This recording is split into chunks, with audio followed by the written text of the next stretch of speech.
السلام علیکم خواتین حضرات، یہ دنیا کا سب سے بڑا ایک تاریخی اور 1400 سال سے بھی پرانا قبرستان ہے جسے وادی اسلام کہا جاتا ہے۔ یہ عراق کے شہر نجف اشرف میں موجود ہے۔ یہاں حضرت علی کرم اللہ وجہہ کی روضہ مبارک بھی موجود ہے۔ 1400 سال سے پرانا یہ قبرستان بہت تاریخی اہمیت رکھتا ہے۔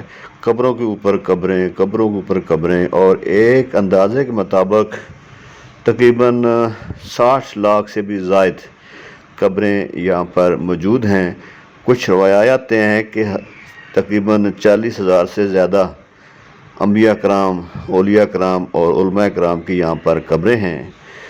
جیسے کہ آپ کو جانتے ہیں کہ ہندوستان میں، ایران میں اور پاکستان میں، اس کے علاوہ عراق اور مصر وغیرہ میں جو لوگ فوت ہوتے تھے تو وہ اپنے پیاروں کو اسی قبرستان میں صدیوں سے دفن کرتے آ رہے ہیں۔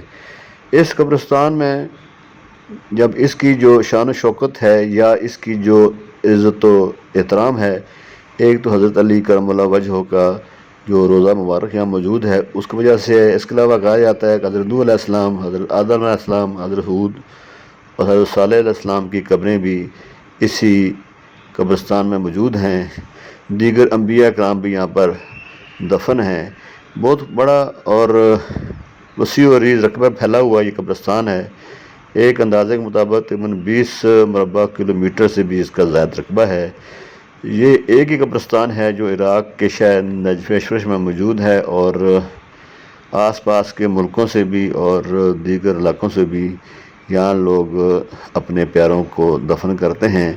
کہا جاتا ہے کہ اس قبرستان میں جو لوگ یہاں دفن ہیں وہ روحیں حضرت علی کرم اللہ وجہہ اور دیگر انبیاء کرام کی برکت سے بخشی جائیں گی، یا وہ مقدس ہستیاں ان کی شفاعت کریں گی۔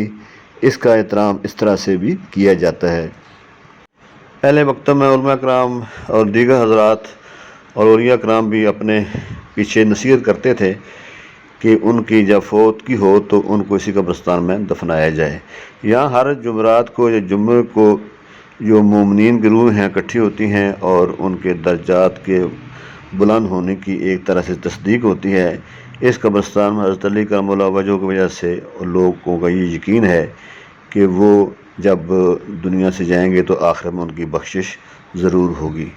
سامنے آپ دیکھیں قبروں کے اوپر قبریں ایسے بنائی گئی ہیں اور کچھ ایسے کتبے آپ کو نظر آئیں گے، اور اس کے علاوہ کچھ سرداب ہیں کہ یہاں پر جو ہے وہ اپنے عزیزوں کو جو دفن کرتے ہیں، نیچے جو تہہ خانوں میں ان کی قبریں موجود ہوتی ہیں، اوپر ان کے وہ تصاویر بھی لگی ہوئی ہیں، نام بھی لکھے ہوئے ہیں، اور یہ یہاں پر دستور ہے کہ اپنے پیاروں کی قبریں نیچے سرداب بھی بناتے ہیں اور ان کی نشاندہی بھی کرتے ہیں۔ ہر جمعرات اور جمعے والے دن یہاں لوگ حاضر ہوتے ہیں، اپنے پیاروں کی بخشش کے لیے دعائیں کرتے ہیں۔